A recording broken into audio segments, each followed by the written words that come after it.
narrator / tech support tonight.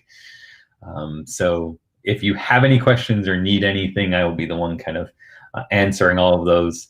We'll get started in just a couple minutes here, just some time to kind of sit back and relax. We'll get everyone in and everyone ready, and then we'll get going. Kim has some really good information here to share with you guys. While we're waiting, just something to kind of sit back and enjoy with Thanksgiving come up. We would love to know what your favorite part of Thanksgiving dinner is. So if you would just put that in the chat. We're here in Click Meeting, which is our webinar software. We're also live on YouTube. So those of you who are watching us on YouTube, whether you're watching us live or this is a recorded webinar for you to watch, feel free, join in, put your favorite food from Thanksgiving dinner into the chat, and it'd be just fun to see kind of what people go with. Kim, do you have a favorite part? Oh, I would have to say the meal for Thanksgiving is my favorite. Yeah. And I like duck instead of turkey. So Ooh. yeah, but we're gonna try a smoked turkey this time. So you know, duck is still one of my favorite foods, but I've never had it for Thanksgiving dinner. That would be, it's gonna be something I'm gonna try sometime.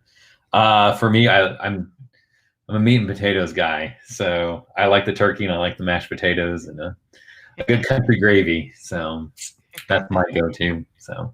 So everyone else, feel free, join in while we're going through, or drop that in the chat now. Let us know, what your favorite Thanksgiving meal is, what part of the meal you like, and we'll all kind of share in that.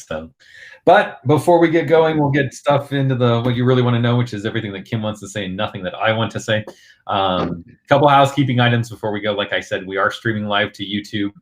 I am watching comments on YouTube. I am also watching the comments here in Click Meeting. So if you have any questions while Kim's going through it, don't feel the need to kind of hold on to that and wait for it, and then you forget it, and we always have issues with that. So just once you have a question, drop it in the chat down below. When we get to the end, I will come back on at that point in time. I will run Kim through all of your questions. We'll make sure every question gets answered. So don't get that forgotten. Don't get it missed. Just get into the chat as soon as you guys think of it. If you have any problems or something, the chats were going to be where you want to go. I'll be watching that. So if you're having issues, can't hear, can't see, something like that, just ping me, and we'll make sure that gets fixed to the best of our ability, at least. So without further ado, I will turn this over to Kim. Kim, you can give them everything that they need to know now that they've done the FAFSA and what steps come up next. Awesome. Thank you, Jason. So hello, everyone, and welcome to tonight's presentation about FAFSA Follow-Up. I'm Kimberly with the Omaha College Planning Office, and we also have our 3 other locations, which are in Lincoln, Kearney, and Scottsbluffs. So if you need help with any parts of the FAFSA process, contact any of our offices and we'll be happy to help you. Okay, so tonight we're going to discuss what happens once you've completed your financial aid application. So I always say, what do we do next? So no worries. I have to say, if you have completed your FAFSA, if you haven't completed it yet, I think you'll still find this information valuable because you'll learn what to do once your application gets done. So without further ado, we're going to go ahead and dive in here. So I'd like to start off with a little bit of an overview here. You created your account and you've completed and submitted your FAFSA. And so as you notice, the arrow goes down and it goes to the financial aid processor. And now you are ready to check and review your SAR. And so the SAR is your student aid report.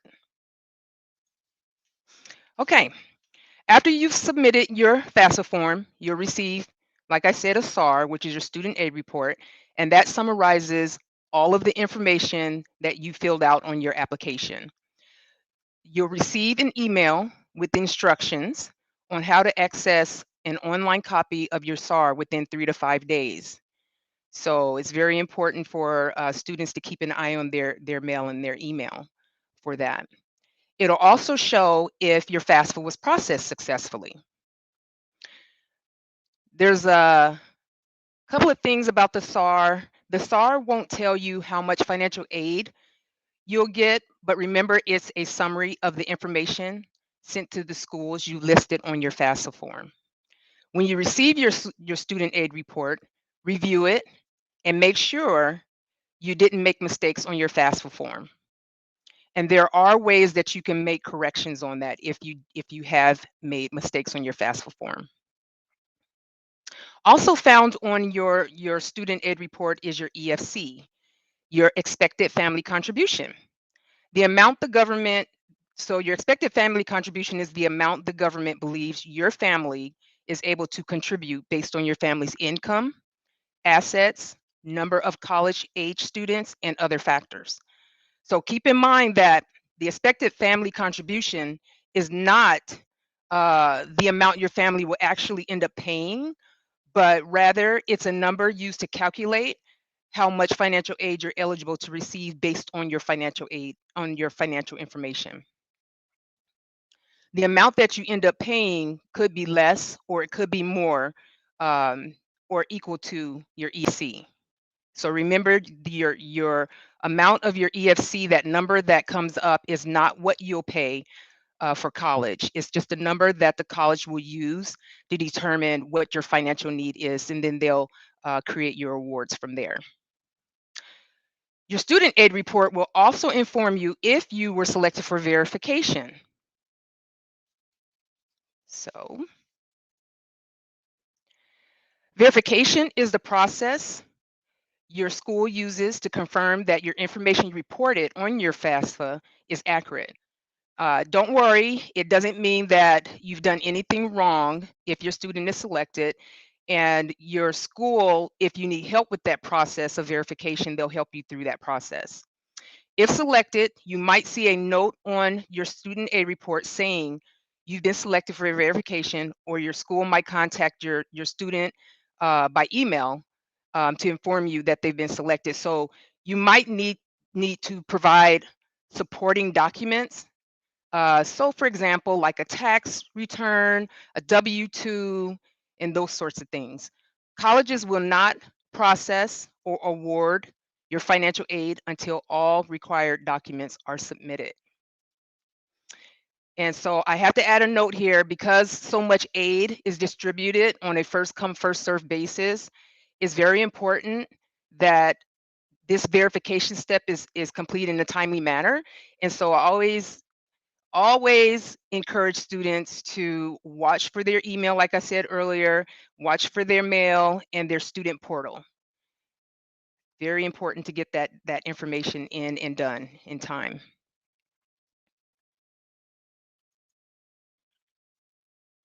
Here I want to talk to you about special circumstances.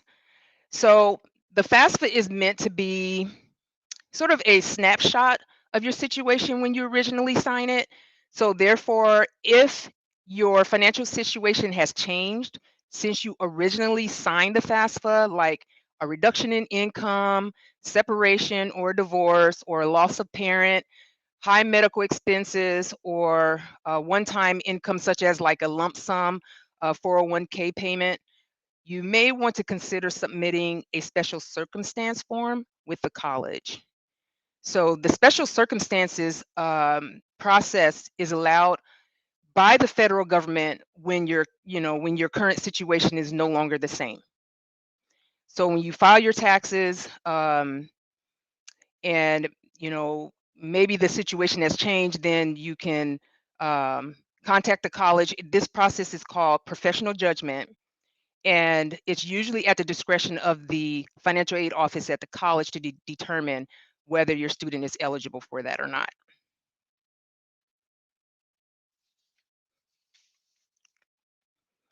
All right, so you've filed your FAFSA form and you've checked your student aid report to be sure all your information is correct. And now you're probably wondering how is that information, how is it that the college comes up with the financial aid for which that you're eligible or your student is eligible? Well, your eligibility or your student's eligibility depends on your expected family contribution, like I mentioned earlier, your year in school, your enrollment status, and the cost of attendance at the school you'll be attending.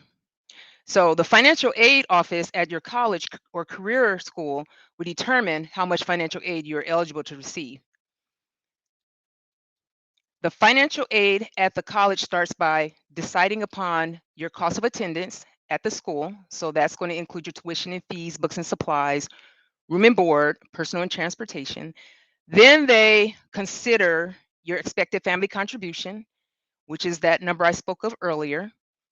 And they subtract your EFC from your cost of attendance to determine the amount of financial aid and therefore how much needs-based aid you can get.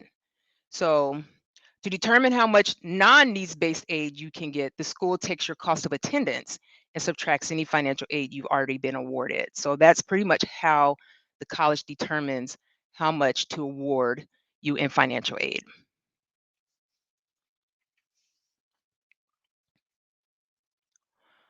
If you applied for admissions to a college or career school and have been accepted, and you listed that school in your FAFSA form, the school will calculate your aid, okay, and send you an aid offer or an award letter. So this is an example here of an award letter for a 4-year public college. And so the school will calculate your aid, send you an award letter that looks somewhat like this, and the aid offer will tell you how much aid you're eligible to receive at that school.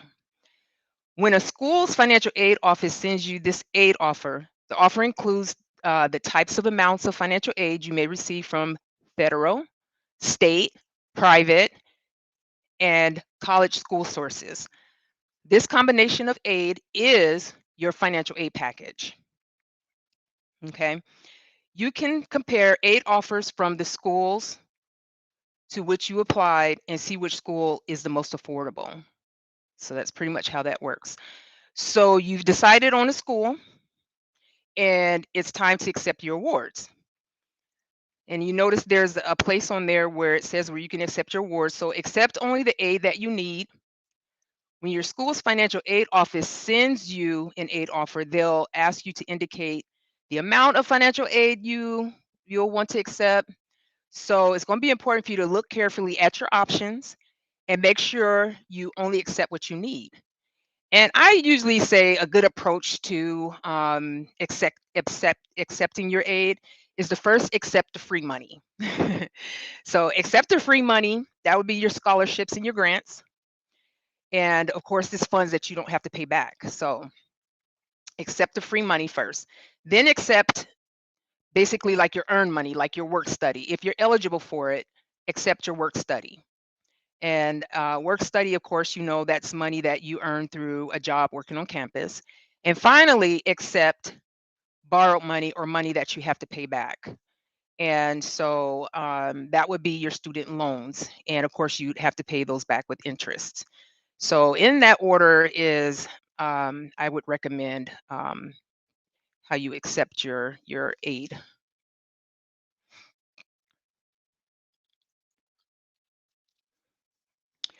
All right, so speaking of student loans, if you're getting a federal student loan for the first time, you must complete what is called entrance loan counseling. And you would also have to sign a loan contract, which is called a master promissory note, before you can receive your loan money. It's very important that you look carefully at your options, especially when it comes to loans, which you have to pay back. There are different types of loans. There's 2 different types of loans. You have your student loans and your parent loans. And on the next screen here, we're going to kind of break that down for you. So most students will be offered student loans. The amount that can be borrowed depends on grade level. And these are the maximum amounts regardless of the cost of school attending. And Jason will actually put in the chat a loan chart that will kind of help you with the description of the different types of loans. So if you receive a federal student loan, you will be required to repay that loan back with interest. Interest rate here that you see 3.73% is fixed for the life of the loan and can be different. The interest rate can be different each year you complete the FAFSA. The interest rate accrues daily or accumulates daily. So depending on whether your loans are subsidized or unsubsidized loans, you may or may not be responsible for paying the interest that accrues during all periods. If a student shows financial need, they may qualify. Like I said, if they show financial need, they may qualify for the subsidized loan. That's when the government pays the interest for the student while they're in college, at least half time. Otherwise, they may qualify for unsubsidized, which means interest begins accruing as soon as the loan is dispersed. So your school will determine the amount you can borrow as well as the loan types you qualify for. For both loans, repayment on student loans begin 6 months after the student graduates from their program or drops below half time.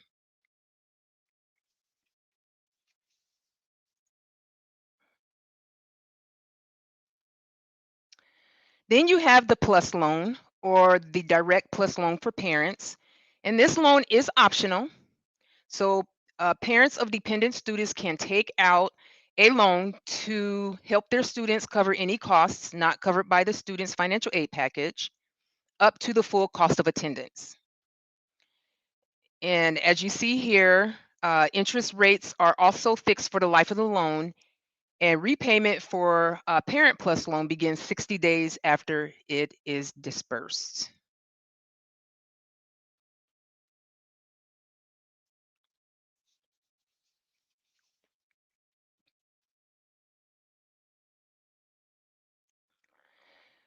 Okay, so student loans can be a good source as long as you borrow wisely.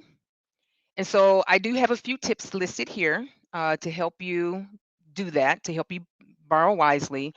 So first of all, we would like to say make sure your college is a good fit. And so we do have coming up, we have a college fair coming up. You can look on our website, get registered. There's college profiles on our website. And then also college visits, you know, students do their college visits, college tours. And then also ensure you're not taking on too much student loan debt, making repayment difficult after you graduate. So compare estimated starting compare it says here compare estimated starting salary to estimated loan payment. So it's best to borrow no more than you expect to earn in your first year out of college. Yes. And also borrow only what you need. And it doesn't hurt to work a part-time job during college either if you have the time. So those are some tips to manage your student loan debt.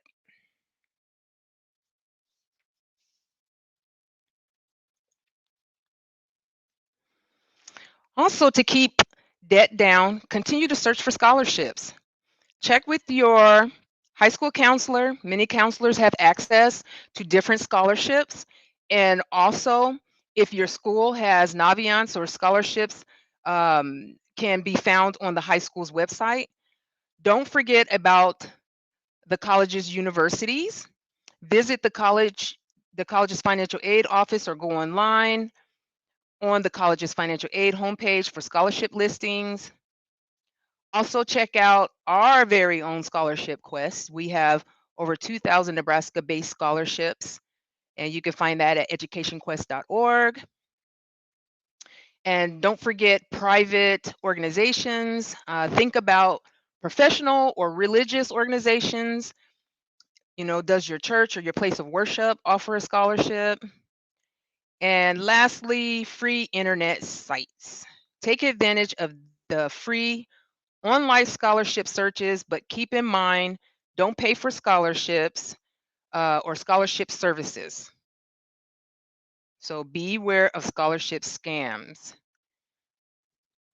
And then also Jason will put in the chat a scholarship tip sheet. And then also you can look on our website. We do have our blogs, and we have lots of information on how to write scholarships and essays and tips and things like that. So also check our chat here. Jason's going to put in a scholarship tip sheet.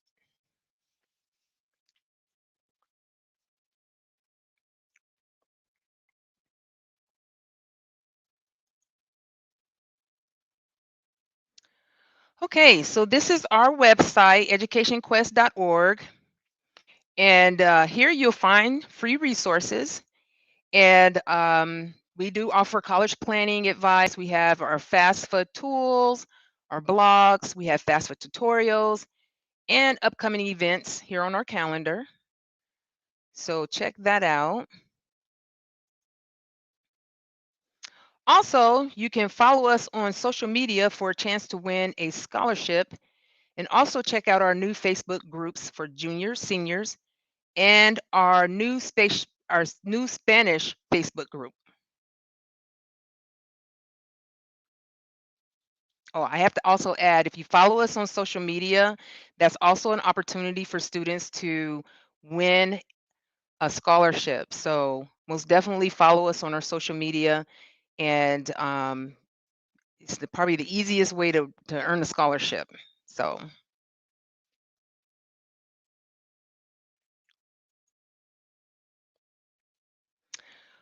Okay, like I mentioned earlier, we do have our 4 different locations: Omaha, Lincoln, Kearney, and Scotts Bluffs. And you can contact us to set up a free virtual or in-person appointment if you need help with college planning or the FAFSA. And so that's pretty much all I have, Jason. Is there any questions that I can try to answer? There are a couple of questions. That was some really good information. So it looks like I've got 2 right now. So if anyone does have any questions, now would be the time to get them in the chat. Otherwise, we will answer these 2 questions and kind of move on with our evenings. The first question about student loans, there's some confusion as to how it can be a fixed interest rate, but also change every year. So can you explain how that works?